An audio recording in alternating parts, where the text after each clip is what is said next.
Another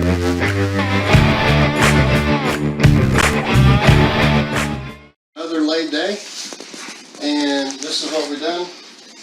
Handrails are into plywood. It's going to be real strong so they can pull themselves in and out. The reason the tape's there is the glue is still drying, so we're hoping to get that finished up. But we dressed up put bead board here and here.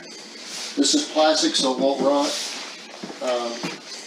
Trim, a better grade of trim. We can get real fancy with this kind of stuff, but it costs a lot more money. So that's what we're trying to do. We're trying to make it where they can get their lift under here, where they can have ease to get in and out of the tub. And we put a handrail for the toilet also. So all things that are making their life better. This is what you can do because we're Americans, not Americans.